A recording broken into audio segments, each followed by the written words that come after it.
Good day. For today, we're going to assess breast and axillae.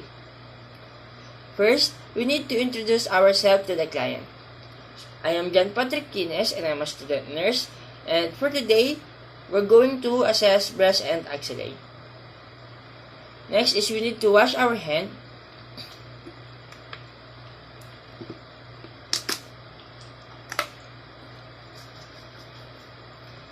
Next is we need to provide privacy for the client.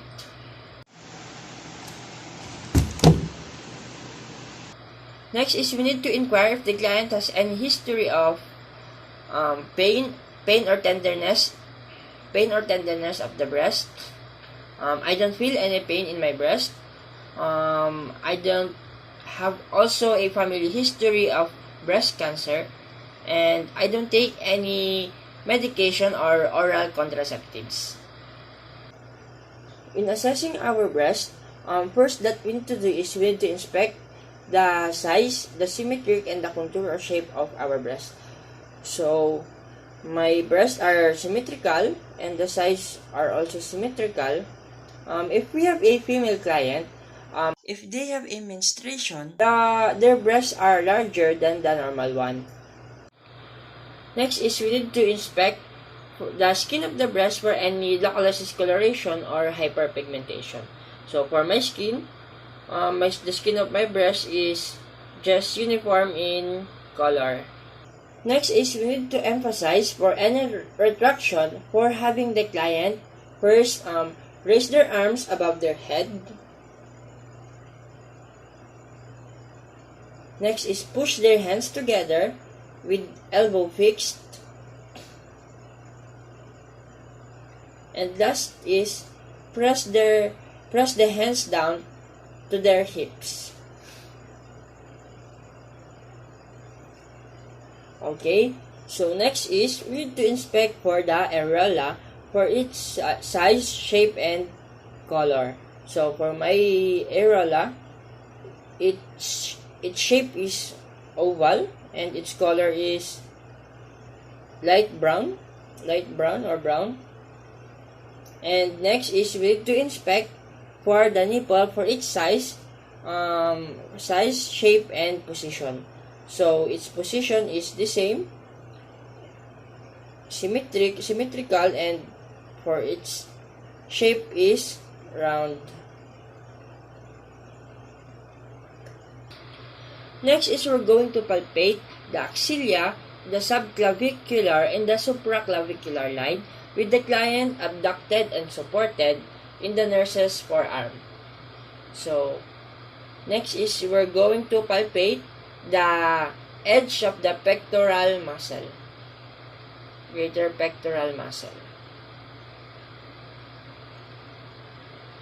Next is in the thoracic wall in the mid-axillary line.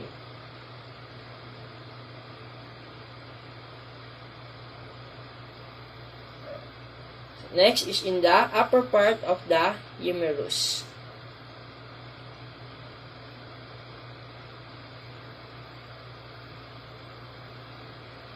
Last is in the anterior edge of the latissimus dorsi.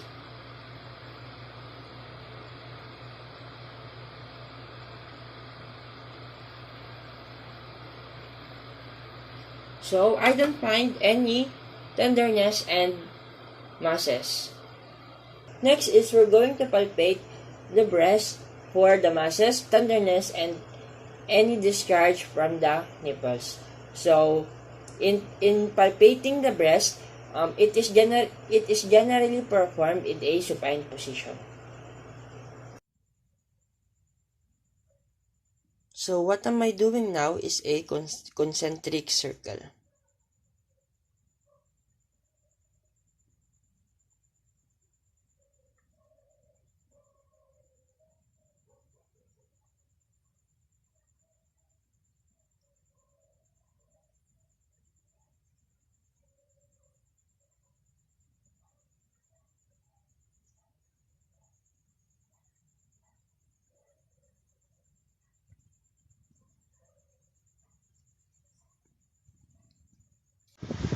Do it also in the other side of the breast.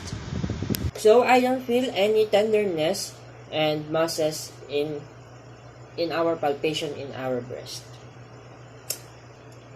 Next is palpate the areolae for masses.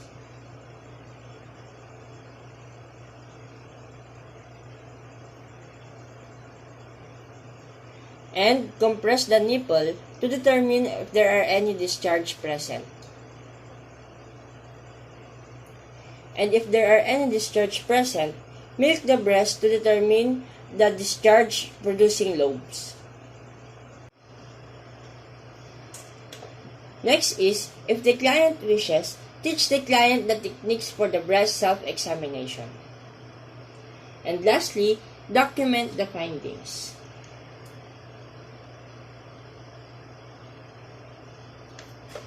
And that's all for today. Thank you and have a good day.